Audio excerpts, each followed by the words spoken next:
Narrativas compartilhadas, tenho o prazer de ouvir hoje Márcio Schettini.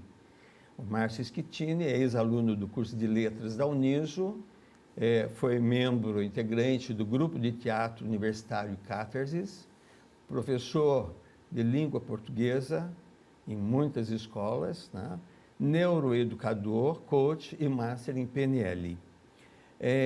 O Márcio, quando ele esteve no curso de letras, ele tocava violão e eu achava já que um professor de português tocasse violão, principalmente literatura, teria muito mais facilidade, inclusive, de dar aulas, melhor qualidade, mais alegria em sala e também, com certeza, maior facilidade em conseguir emprego, né? Porque seria um professor com uma característica diferenciada. E aí, além de ele se envolver nas atividades que nós fazemos, ele passou, então, a fazer parte do grupo de teatro Catarsis e a peça foi Encontro no Bar, de Braulio Pedroso, e além de se apresentar na instituição, nós, na ocasião, fomos para a Vila dos Velhinhos e foi uma delícia, inesquecível o envolvimento dos velhinhos, porque a história, né, é de um casal de idosos que se apaixonam, né, e tem esse encontro no bar. Então, é uma história muito bonita, significativa, e eles souberam, né, fazer isso tudo. Tá? O Márcio, além dessas atividades todas, né, que ele passou a executar, foi também coordenador pedagógico no Colégio Ângulo de Sorocaba, professor de ensino fundamental 2, ensino médio, cursos preparatórios para concursos vestibulares, responsável pela capacitação na metodologia CLI de alfabetização, em parceria com o Rotary. Envolveu mais ou menos 1000 professores na ocasião. Coautor dos livros Dificuldades de Aprendizagem, Tem Solução, e Preguiça, coleção Neuroeducação para Educadores, volume 2, da editora Alprint. Isso foi em 2009 e 2013.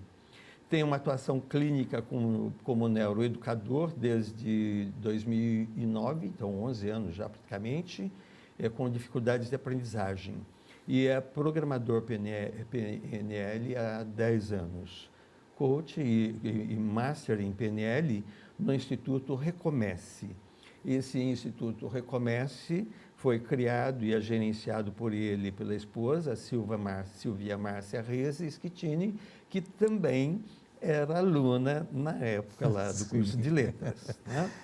Então, tem muitas coisas para ele contar, né? E eu também, mas normalmente eu gosto de interferir pouco e deixar para inclusive essa história de amor, né? E, inclusive essa história de amor, verdade. que logicamente eu acompanhei muito de perto também. Graças a Deus, uma bênção, maravilhoso, uma história muito bonita. Então, agora, eu só posso dizer, Márcio, seja bem-vindo na Narrativas Compartilhadas. É um prazer enorme, grande amigo, vocês, família, é algo assim de que eu tenho uma grata satisfação de ter cruzado esse caminho. Seja muito bem-vindo e fique à vontade, que agora a palavra é sua. Conte desde onde você nasceu e vem vindo até hoje. Bom, eu sou sorocabano, né? Nascido e criado aqui nessa cidade. E assim, eu tive uma infância muito feliz, assim, né? Nós éramos do tempo que jogávamos bola na rua o tempo todo, né? E isso, eu acho que para quem é professor de português, né, nós remetemos a muitas imaginações do passado, assim, principalmente quando vão contar histórias para os alunos. E que rua que você morava? Eu morava na Vila Jardine, na rua Visconde do Rio Branco. Sim. Onde agora, na verdade, as casas ainda existem lá, né? Uma delas é um comércio. Mas eu morei até os 4 anos ali, depois eu fui para o Jardim Belmejo, né, onde minha mãe mora ainda, o Joaquim Gonçalves Gomide. E tivemos, assim, neste bairro, né, na Vila Jardim, até os 4 anos, foi um lugar mais difícil de morar, porque era muito movimentado. Eu tive até uma passagem assim, bem trágica, quase trágica, foi feliz, né? O final foi feliz. Eu tinha uns 4 anos, um pouquinho antes de me mudar ali, E a gente vivia brincando na calçada, né? Porque a gente não parava o tempo todo, tinha um cachorro, e a gente corria e brincava. E de repente um dia eu atravessei a rua, sem olhar, né? E foi assim um acontecimento, porque quando todo mundo olhou, sabe aquele olhar já fatídico, vai acontecer alguma coisa. E meu pai correu e, né, assim como um super-herói, né? Meu pai é o super-herói. Me puxou debaixo da roda do caminhão, né, e eu ganhei uma nova vida ali, né? Diz que o gato tem 7 vidas, eu, pelo menos 2 eu sei que eu tenho. Mas foi assim, um acontecimento que marcou bem assim aquela minha infância ali naquela casa, né? Sim. E depois, quando eu me mudei lá para o Jardim Belmejo, era um bairro com ruas de terra, campinho na frente de casa. E aí minha infância foi maravilhosa, né? Foi sensacional. Eu estudei, eu não fiz a educação infantil, né? Hoje educação infantil é pré-escola, porque tem uma peculiaridade interessante, né? Eu tinha uma facilidade muito grande com as letras, mas era uma facilidade mesmo, porque meu irmão foi para a escola e trazia os livros e eu comecei a estudar sozinho. E quando eu entrei na escola eu já sabia ler e escrever. Então, minha mãe achou desnecessário eu ir para a escola naquela época, porque a pré-escola era só um ano, né? Era um ano que antecedia o ensino fundamental hoje, né? Então eu aprendi a ler e escrever e meu pai me carregava pela mão, né? Todo orgulhoso, chegava lá para cortar o cabelo, falava assim, sabia que meu filho sabe ler e escrever? Imagine, né? Os rapazes ali me provocavam, né? Então escreve meu nome. Eu falava, você quer letra de forma ou de mão? Legal. Meu pai ficava cheio, né? E eu, na verdade, eu falava porque realmente eu conseguia escrever nos dois formatos. Era uma característica minha até hoje, né? Eu gosto muito de letras, de signos, de símbolos, até esses símbolos, os hieroglifos, essas coisas todas me atraem muito, sabe? Eu estudei essas coisas, né? Eu gosto muito dos símbolos da cabala, mas é por atração, não pela região propriamente, mas pelos signos, pelos símbolos, né? Então era uma coisa que me fascinava demais. Então quando eu entrei na escola, foi um pouco complicado no começo, porque eu já sabia ler e escrever, mas eu sempre fui muito disciplinado, então eu fazia todos os exercícios, fui à escola direitinho, né? E aí aos poucos eu fui me adaptando, readaptando, né? Foi muito bom. Então esse foi o começo da minha vida escolar. E quando eu comecei a ler e escrever, eu comecei a descobrir uns livros que tinha lá em casa, porque nós não tínhamos muitos livros, na verdade, mas tinha uns do Monteiro Lobato que eu achei lá. E aí tinha um quartinho de casa, eu ficava sentado lá lendo, né? As histórias do Saci, aquelas histórias de folclore, nossa, eu era fascinado por aquilo me deixava muito, muito, com aquele ar misterioso todo do folclore brasileiro, eu adorava ler aquilo, então eu ficava às vezes sentado ali e relia muitas vezes aqueles livros, né? Então, era algo que realmente já estava assim no meu espírito, né? na minha composição como pessoa, esse amor pelos livros, pelas letras, sobretudo pelas letras, né? Quando se fala letras, a gente fala de maneira geral, né? Me fascina muito a linguística, né? O modo como as línguas são formadas. Acho que isso me atraiu muito, na verdade, para o curso de letras, no fim das contas. Eu não vou pular por enquanto, né? Ainda tem uma etapa para eu contar. Mas aí, então, aconteceu um fato que mudou um pouco minha vida, né? Porque quando eu terminei o Fundamental, o 2 hoje, né? Seria o antigo, a gente chamava de 7ª série, 8ª série, né? É o ginásio. O ginásio, perfeito. Meu pai recebeu uma carta do Senai. Eu mal sabia o que era Senai, né? Ele chegou com aquilo e falou, olha, Márcio, né? Você vai fazer o Senai. Eu falei, é? E nós não tínhamos muita boca para dizer muita coisa, e eu acabei falando, o que é o Senai, pai? É um curso, olha, você vai receber por isso e tal, você quer fazer mecânica ou elétrica? Eu falei, bom, pensei um pouco, eu quero fazer elétrica, mas eu não sabia o que era aquilo. Então, com 14 anos, eu mudei um pouco o rumo, porque eu tinha outros sonhos, na verdade. Como eu sempre gostei muito de música também, de tocar violão, eu aprendi sozinho o violão. Você já sabia tocar violão nessa época? Eu já sabia. Meu pai tinha um violão bem velhinho assim, e eu ficava lá dedilhando. Você aprendeu sozinho? Sozinho. Na verdade, meu pai até me pagou um curso de violão clássico, e eu estava indo muito bem. Só que eu falei para meu pai, pai, eu não quero, não é isso que eu quero, na verdade. Eu quero tocar, entendeu? Eu quero me acompanhar, eu quero cantar, né? Daí ele, pai, falou, tá bom, tá, faça o que você quiser, né? Meu pai apoiava sempre assim nessas questões. E aí eu comecei a comprar umas revistinhas, antigamente tinha umas revistinhas, porque a internet hoje é algo maravilhoso, né? As pessoas falam, no meu tempo que era bom, eu sei não, porque a internet é maravilhosa, né? Você tem o que você quiser, a informação que você quiser o tempo todo.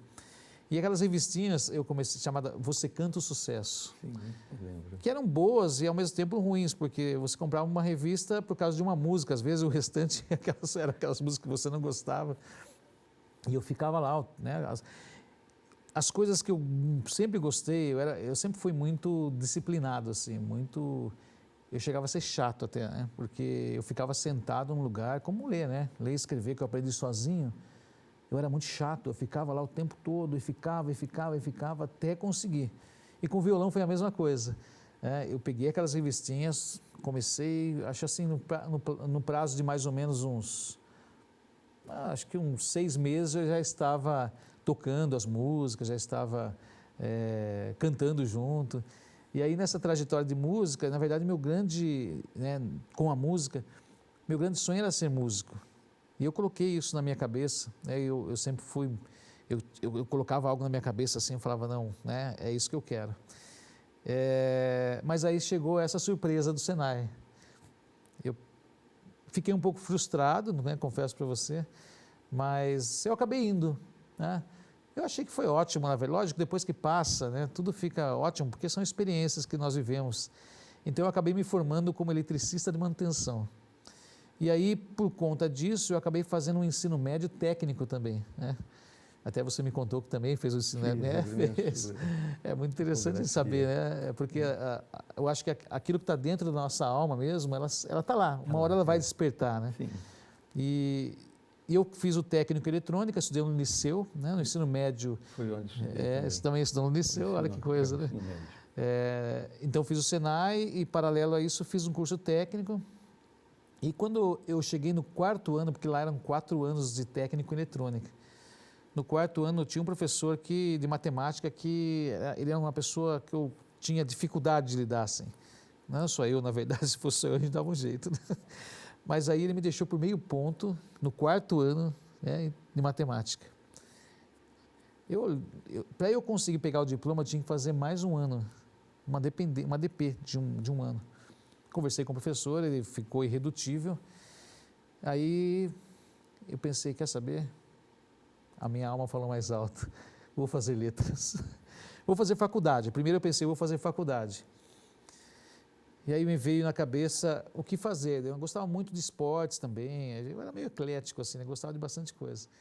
Mas não tinha muita opção, né? Antigamente você tinha poucos cursos, né? Hoje em dia é maravilhosa a quantidade de cursos aqui na Uniso que oferece. São cursos assim que você pode se realizar. Sim. E eu acho que eu acabei mesmo, acho que, como eu falei, acho que minha alma falou mais alto, porque eu fui fazer letras e foi assim,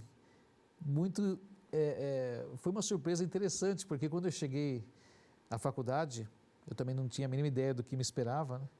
Depois de ter trabalhado em empresa, de trabalhar na ZF, de ter sido eletricista de manutenção, eu fui lá, fiquei muito empolgado. E aí eu entrei numa sala de aula de quase 90 alunos, né? Naquela época a gente tinha umas salas enormes, né? Em que havia acho que 5 homens e 90 mulheres. Quando eu entrei, eu assustei com aquilo, né? Falei, nossa, eu não tinha a mínima ideia que ia acontecer isso, né? E aí eu entrei, mas era um mundo que eu gostava, assim, porque tinha, as matérias me puxavam para uma arte, por exemplo, do violão, né? Que eu gosto muito. Eu lembro que a professora Vera, por exemplo, fazia sempre trabalhos, né? A Vera de inglês.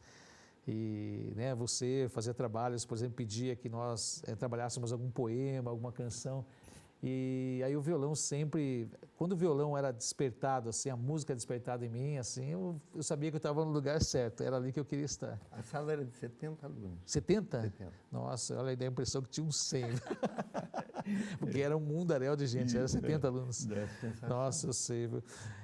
E então eu comecei a me achar ali. Eu gostava do curso, gostava da dinâmica das aulas e de tudo que a faculdade me proporcionava. Era um curso de 3 anos naquela época, né? Isso. E então era um mundo novo para mim, um mundo. Eu acho que não era só um mundo novo. Acho que não era um mundo novo, era um mundo velho que eu despertei, né? Que eu renovei ali dentro de mim. Era um mundo que já estava lá sendo desenhado na minha infância. E eu dei uma pausa, de repente me revi ali, me reposicionei no lugar onde eu deveria estar mesmo.